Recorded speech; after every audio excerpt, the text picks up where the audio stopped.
Today we'll be talking about the first thing you need to understand as a filmmaker.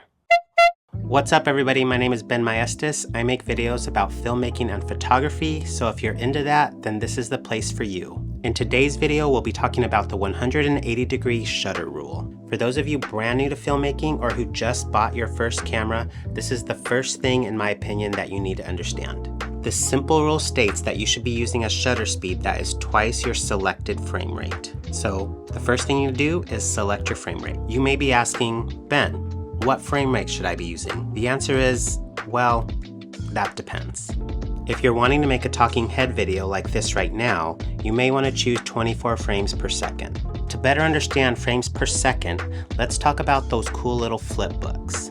You know the ones where you had a pad of paper and there was an image on every page, and when you'd flip through them, the image would appear to move? This is how video works. Video is essentially a series of images that, when viewed at a certain speed, give the illusion of motion. Each of those images is called a frame. Frame rate, then, is the speed at which those images are shown, or how fast you flip through the book.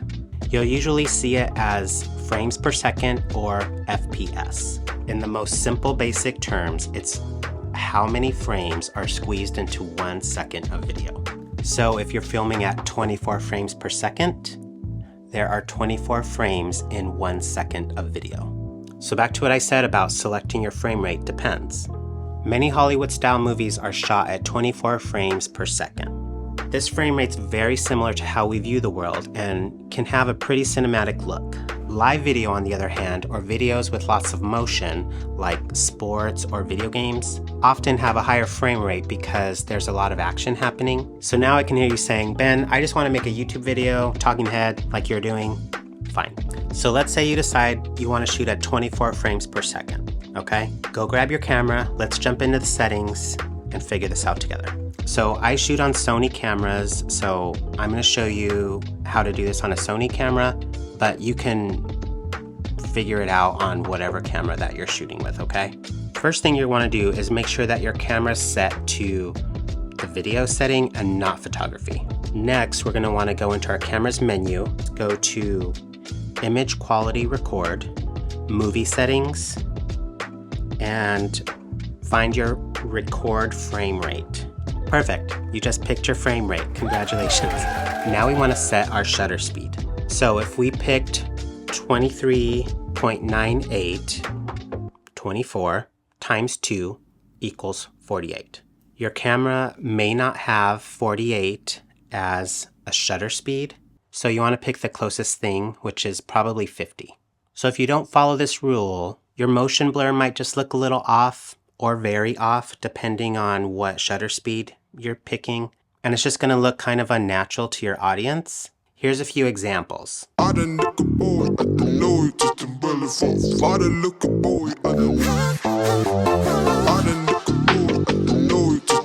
So now that we have our frames per second selected and our shutter speed set, if you're anything like me, you probably want a nice shallow depth of field or blurry background like I have in this video. So you're going to want to open up your aperture as much as you can. On this, I'm shooting on a 50mm lens and I'm wide open at 2.5. Next, you want to adjust your ISO. I'm shooting an S-Log, so I have mine set to 800. Look at that, you did it. It looks perfect. Now let's go outside. Wow, you're looking great. Okay, don't panic. We're totally blown out, right?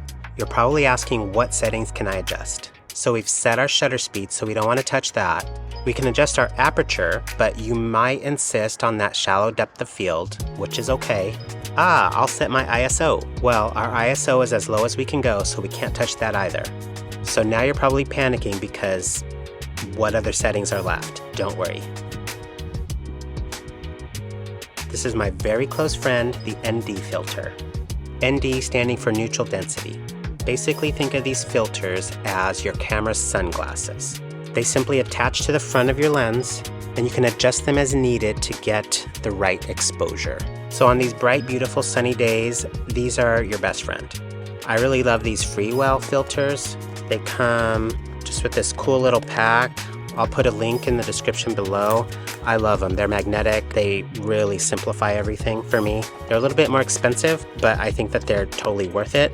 I'll add another link to a Tiffen ND filter that's a little bit more affordable also. So now that you have this down, go film some cool stuff. If you want to learn more about ND filters, watch this next.